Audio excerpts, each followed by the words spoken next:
And we continue to follow breaking news. Jaxson Dart will get the start this week for the New York Giants when they take on the unbeaten LA Chargers. That one coming your way on CBS, 1 o'clock Eastern. That's the latest from our Jonathan Jones. The first-round pick out of Ole Miss had an impressive preseason, and now he gets his first career start. He, of course, takes over for Russell Wilson. The Giants currently 0-3, heading into Week 4. And we welcome you back into our CBS Sports HQ studios. Haley Sutton, Tommy Tran, joined by our NFL crew of Pete Prisco and Kyle Long. Pete, I'm coming to you first. I feel like a celebration is in order for you in that seat over there because Russ is out. Jaxson is in. Your initial reactions to the change? Wow, they finally did it, and they should have done it. He should not have started the season. I don't care what they say. They want to protect the young kid, but you got to get on with it. You know me, I always say, play the kid, play the kid, play the kid. Russell Wilson was horrible the other day. He threw more passes to the goalpost than he did to Malik Neighbors. I mean, that's a problem. How many helium balloons did he get picked off the other day? I mean, it's just not a good quarterback. He's done. I said it before the season. I've said it for a couple seasons. He's done. And look, I could care less who starts at quarterback, but for the good of the Giants, it makes sense to start Jaxson Dart. For Brian Daboll, it makes sense to start Jaxson Dart because, believe me, if they're going to make a coaching change and Dart plays the whole season, no matter what the record is, and he looks decent in the offense, they're going to go, hey, you know what? Do we really want to start him all over again with a new offense? It might save Brian Daboll's job. You know what Brian Daboll did in the preseason to a young Jaxson Dart? You're looking at me like you know where I'm going with this. He cut off the communication between sideline and quarterback during the huddle in one of these preseason games, and he wanted to see how his young quarterback responded. And when I saw that happen, I knew that there was more at play than just a young backup when we're testing the water. He wants to know how it's going to be when stuff's awry, and right now at 0-3, the New York Giants season is awry, even with all the studs they have on the defensive front. Young Malik Neighbors, who I think is one of the most ready-to-be dominant players in the National Football League. They want a guy who can maximize that ability. Jaxson Dart, what does he do well? He's confident. He gets the football out. He can take off, run for some tough gains with his legs, extend plays. And we've seen in the NFL, Pete, you're only as successful as your quarterback can be creative on third down and tough. Jaxson Dart is those things. And to your point about Brian Daboll, this is the break glass in case of emergency move. We're going to find out how well that lifesaver Jaxson Dart is. But just to follow up and clarify, Kyle, do you subscribe to the Pete Prisco play the rookie? Because essentially you could have gone maybe Jameis Winston, another veteran. Why not? You go, okay. Why not? If you want this team to believe in Jaxson Dart for the next 10 years, show me a little something this year. Plus, okay, wet my beak a little bit. Let me see Malik Neighbors down there catching 50-50 balls. I want to see the young quarterback put his head down and blow a safety out of the water on the second or third level on a scramble. That stuff matters to offensive linemen.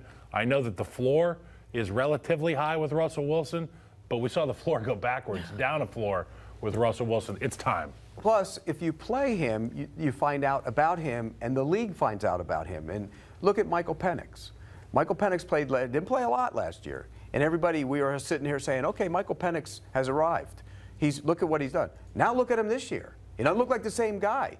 Maybe if Michael Penix had played the entire season, he would be further advanced as a quarterback and you could find out more about him. So basically what the Falcons are doing, they're using this season to find out more about Michael Penix. Well, the Giants can use the rest of this season to find out about Jaxson Dart. And I think that's why I always say, look, if you don't have one, you got to try and find one. And the more you play him, you can figure out if he is one. And if he's not, you got to go back into the pool in a couple of years and find that guy. And it's interesting, too, because as we've talked about this week in and week out, we always picked Week 5, the Saints game, for when we were expecting to see him. So this obviously comes a week sooner than that. But it's not just the quarterback that they're kind of leaning on in terms of this rookie situation, guys. You also had Tyrone Tracy pick up an injury, so it's Cam Scattergood time. I know that makes a lot of people happy, the Sun Devil situation. You've got a second-year wideout as well in Malik Neighbors, who we know the potential there. Is this just a situation, you think, where the Giants say, hey, we've got nothing to lose, we've got our rookie quarterback, let's get all the rookies out there and just see what we can do, Pete, kind of to your point? Well, they're going to be forced to play. You know, Scattergood's got to play. So, yeah, you're going to be playing younger players. But ideally, you'd like to have a veteran offensive line in front of the young quarterback. You know, here's part of the issue that I always have with the young quarterback. They always say, well, if he plays and he gets hit and you ruin his psyche, then you did that to him. No, he did that to himself. If you can't go in there and take the bad with the good, then you're not the quarterback in this league, because it's always going to go bad at some point. For every quarterback, it's how you respond to the bad That's what I want to see from Jaxson Dart. It's going to be moments where he's bad, but how does he respond to it? And that's how I think the Giants want to find that out. And if he does respond to it, then you know, okay, he's the guy. What's the worst that can happen? We're 0-4. Look, if you're a good coach and you're talking to this young man coming off the sideline for the first time as your starter, there should be one message and one message only. Go let your freak flag fly, okay? There's a reason that we picked you. There's a reason you're in this picture as a starting quarterback for the New York Football Giants. I'm excited to watch him play, and I know that the team will have a buzz about them. Tough matchup, though. I will say that. That's a good defense. Hey, it's a tough matchup. It's a tough matchup on the other side too. You know, they get paid too.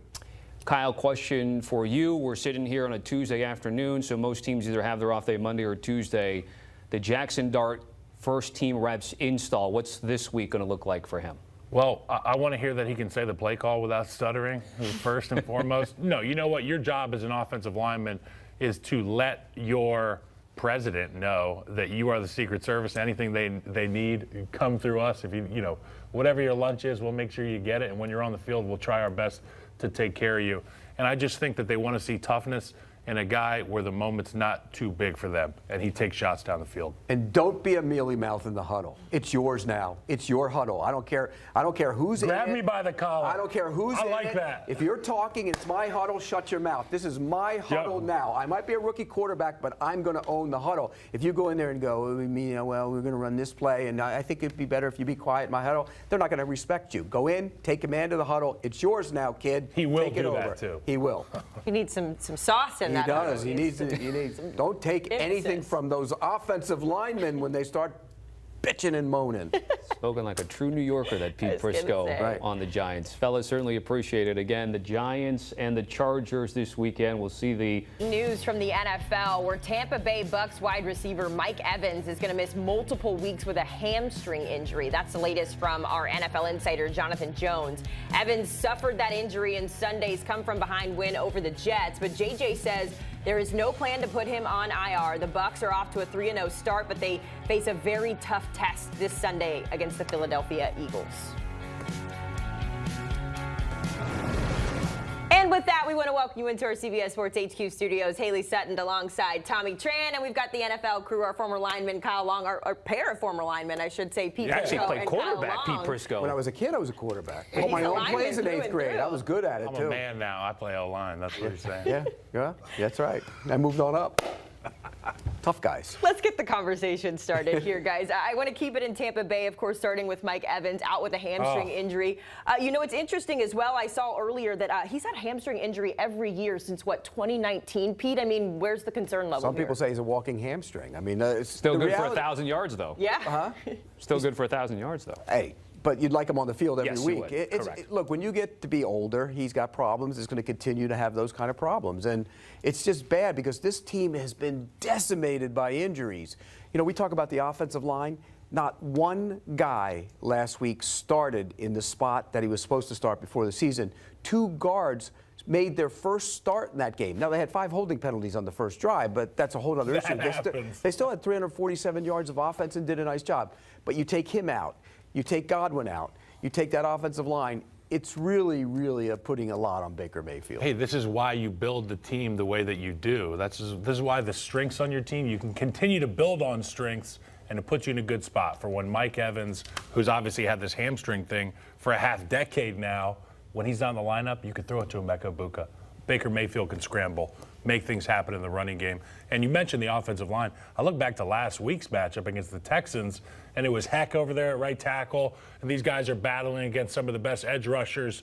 And then this past week, the interior gets shuffled. Every week will be a new battle. Just like Baker Mayfield every year has a new offense, this offensive line every week will have a new boss battle they have to fight. They might get Wirfs back this week. Tristan Wirfs might be back at left tackle. That would be enormous for them. So let's keep it with Tampa Bay then, and you mentioned Baker, so I want to go there. I mean, he's been unreal. We talked about it on Sunday, the grit that he plays with, and ever since he joined Tampa, he's been lights out. So, Kyle, they've got a tough test this week. Of course, they're taking on the Eagles. Going to be a little bit more difficult to stay undefeated, but if you've got Baker in there, how much of a concern, I guess, does Mike Evans go especially when you look at the rest of the schedule? Well, obviously, it would help having Mike Evans out there. And against this Eagles team, it's going to be a lot of the improvisation we've seen from Baker Mayfield.